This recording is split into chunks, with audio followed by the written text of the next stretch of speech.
untuk di asam sianida itu harus dikurangi sehingga akan membentuk suatu senyawa yaitu tiosianat.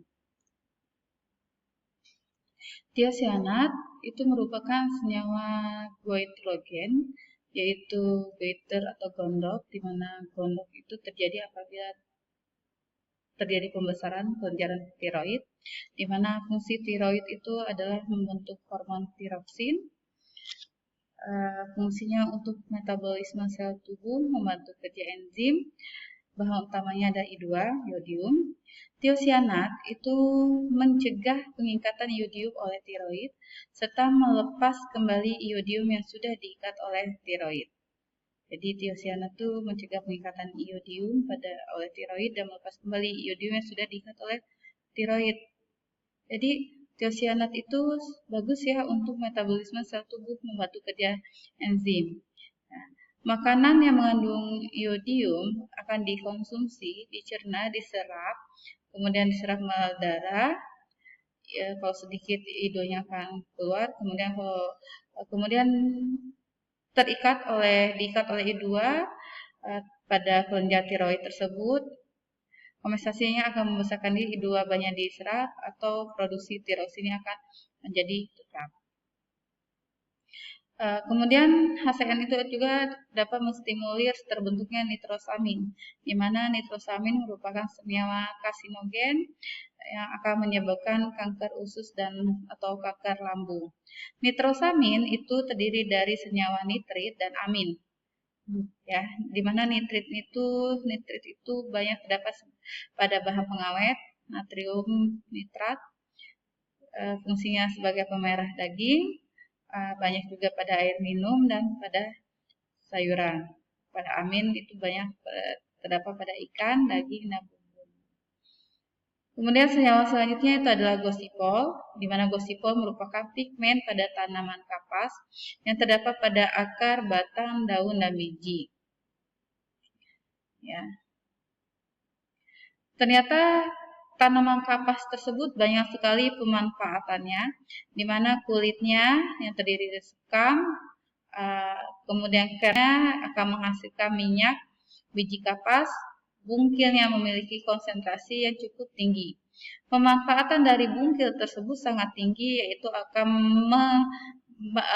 sebagai bahan baku dari pengolahan produk salad oil dan margarin.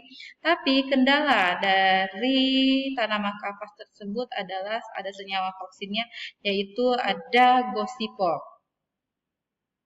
Ya. Nah, gosipol apabila dia gosipolnya bebas akan menghasilkan gugus karbonil bebas. Ini yang jadi masalahnya. Tapi kalau gosipolnya terikat, itu gugus karbonilnya juga akan terikat pada gugus aminoprotein.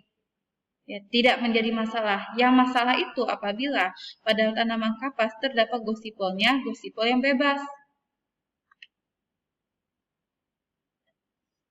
Ditinjau dari segi gizi, yang bebas itu memiliki daya cerna protein yang rendah serta ketersediaan lisinnya yang rendah. Beda dengan yang gosipol yang terikat. Kalau yang terikat itu dia tidak masalah. Gugus aminonya terikat pada gugus lisinnya. Tapi kalau yang bebas ini yang masalah karena dia daya cerna protein akan rendah. Ketersediaan lisin juga adalah salah satu senyawa yang pada protein itu juga akan rendah. Asam amino akan terhidrolisis dengan enzim proteolisik akan menjadi lisin.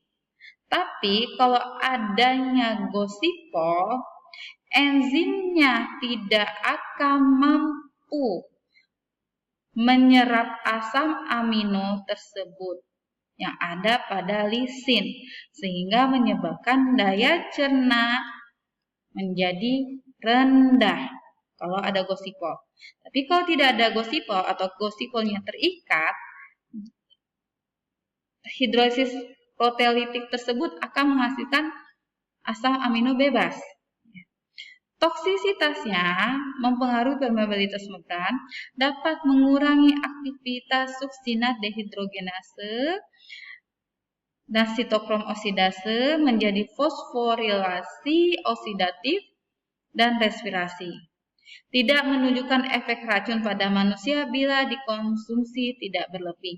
Hanya menyebabkan daya cerna proteinnya saja yang menurun apabila mengkonsumsi suatu bahan pangan yang mengandung gugus gosipol yang bebas. Kemudian ada asam jengkolat. Asam jengkolat itu termasuk ke dalam suku polong-polongan yang paling banyak mengandung toksin asam jengkolat.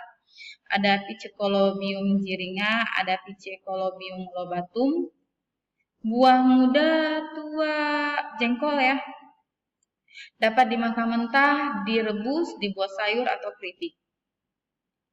Apa sih toksisitas yang terjadi apabila kita mengkonsumsi jengkol yang terlalu banyak? Karena kalau bisa semakin banyak kita mengkonsumsi jengkol, semakin banyak juga asam jengkolat yang terkandung di dalam jengkol tersebut. Bisa dihilangkan asam jengkolatnya. Ada beberapa cara, nanti akan saya jelaskan. Nah, toksisitasnya, keracunannya akan terjadi penyumbatan saluran air seni oleh endapan kristal asam jengkolat. Sehingga karena terjadi pekristalan pada air seni yang mengakibatkan air seninya menjadi berdarah. Karena adanya kristal. Endapan penyumbatan endapan kristal.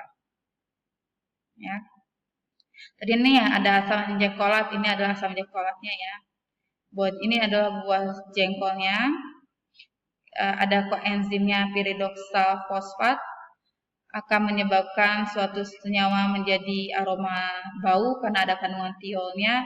Kemudian dia berubah menjadi asam pirufat keluar melalui amonia. Amonia itu ya bau yang kurang sedap ya, bau itu amonia.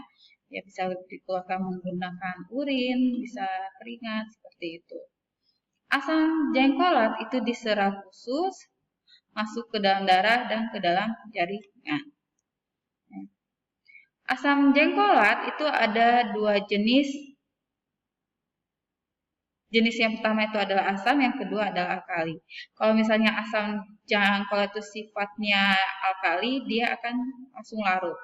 Tapi kalau misalnya asam jengkolatnya sifatnya asam, dia akan menyebabkan pengendapan kristal sehingga terjadi penyumbatan air seni. Ya. Jadi asam jengkolat itu tergantung, kalau misalnya dia sifatnya asam, dia akan terjadi penyumbatan.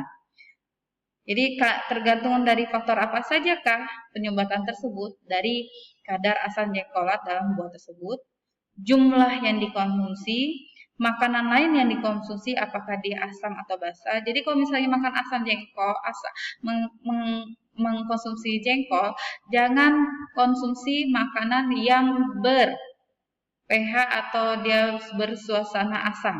Karena kalau udah makan jengkol, konsumsi lagi mangga yang asam, sehingga akan terjadi pengendapan kristal, penyumbatan kristal secara lebih cepat lagi, serta sensitivitas orang yang bersangkutan.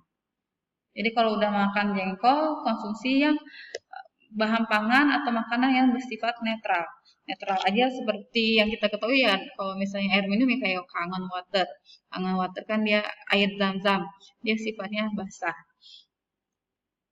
Tingkat keracunan pada asam jengkolat itu ada 3 tingkatan. Itu ada rendah, sedang, dan berat. Untuk rendah, dia akan mengakibatkan sakit pinggang karena ginjalnya terganggu. Kalau sedang, dia sulit buang air seni karena terjadi penyumbatan tapi belum terjadi tersumbat keseluruhan. Kalau berat, dia tidak dapat buang air karena sudah terjadi penyumbatan pekristalan. Diobatinya dengan cara apa? Dengan asam jengkolat tersebut akan larut dalam suasana alkali. Jadi kalau misalnya dengan minum dengan oral dengan natrium bikarbonat atau dengan larutan glukosa, itu adalah dengan cara diinfus. Sehingga asam jengkolatnya akan larut apabila dalam suasana alkali. Pencegahannya seperti apa sih? Pencegahannya itu dengan menurunkan makan buah jengkol. Kalau misalnya emang doyan banget buah jengkol, itu diturunkan kadar asam jengkolatnya. Dengan cara apa? Kalau secara fisik dibuat keripik jengkol. atau dilakukan pemukulan, dipukul sehingga asam jengkolnya akan keluar. Dengan cara enzimatis, dengan cara dihambat aktivitas C dengan S liasenya. Dengan cara apa enzimatis? Dicambahkan. Dicambahkan itu biji jengkol tersebut disimpan dalam tanah selama 14 hari. Nanti dia akan bertunas, yang mengakibatkan asam jengkolatnya akan menurun. Tapi aroma flavornya tetap khas jengkol. Jadi kalau misalnya pengen sukanya jengkol yang mentahnya itu dikecambahkan atau bukan direndam ya, disimpan dulu di dalam tanah selama 14 hari. Kemudian nanti ada timbul tunas seperti toge dikit, itu sudah mengalami penghambatan aktivitas C dan S liase pada jengkol tersebut yang dapat menyebabkan asam jengkolatnya akan menjadi menurun. Kemudian senyawa toksin yang selanjutnya itu adalah mimosin. Mimosin ini banyak terdapat di lamtoro. Ya. Mimosin merupakan asa amino, ya kandungan protein ya, bebas dalam lamtoro, tapi sifatnya toksik. Asa aminonya sifatnya beracun. Kandungan biji lebih besar daripada daun, yaitu dia pada biji mimosin ini, ya, dia mengandung 760 mg per gram, sedangkan pada daun itu adalah 343 mg per gram. Ini adalah mimosin, senyawa kimianya. Nah, ini adalah L-tirosin. Ya, ada gugus NH2, karbon HCOOH. Kalau keracunan mimosin akan mengakibatkan rambut, pertumbuhan akan menjadi terhambat, katarak, gondok, fertilitas. Mekanisme toksiknya seperti apa? Mimosin adalah merupakan antagonis dari tirosin karena adanya sintesa protein terhambat. Mampu mengkelap logam, efektivitas enzim terganggu, sehingga menghambat aktivitas alkalin fosfatase dan glutamat oksalaasetat menjadi dekarboksilase, metabolisme sel terhambat. Menurunkan penyerapan I2 oleh yang akan menyebabkan gondok, menghambat sistem OH prolin, sintesis kolagen. Defisiensi OH prolin ini akan menjadi protokolagen yang dimana mudah terhidrolisis oleh kolagenase menjadi struktur sel yang tidak kuat, sehingga akan terjadi pendarahan. Mimosin tersebut mekanismenya. Ya, jadi cukup berat sekali apabila keracunan dari mimosin. Pengurangannya dengan cara pada rasum ternak itu ditambah ferrosulfat 1-2%. Atau dengan cara pemanasan basah dikukus pada suhu lebih dari 70 derajat Celcius atau direndam atau dicuci karena mimosin tersebut larut dalam air. Ya, jadi mudah sekali ya. Mimosin larut dalam air. Jadi dengan cara direndam, dicuci, mimosinnya akan hilang. Apalagi dengan cara pemanasan. Kemudian ada glukosinolat atau tioglukosida, banyak dalam tanaman kubis, lada dengan lobak. Ini adalah senyawa struktur kimianya. Ada aglukon, ada sulfatnya, dan ada glukosanya. Enzim pemecahnya itu adalah mirosin, atau nama lainnya adalah mirosinase atau glukosinase. Nama resminya adalah tioglukosidase. Adalah senyawa volatil berbau khas isotiosianat.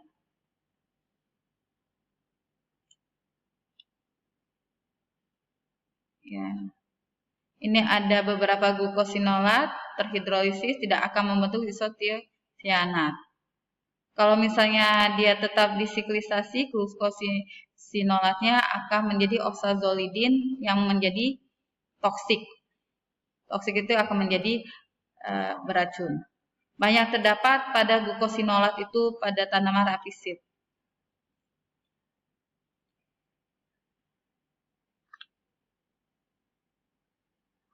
Produk toksik dari glukosinolat itu ada goitrin, tiosianat, dan nitril. Dimana kalau nitril dia kerusakan hati dan ginjal tikus, tiosianat mencegah pengambilan iod.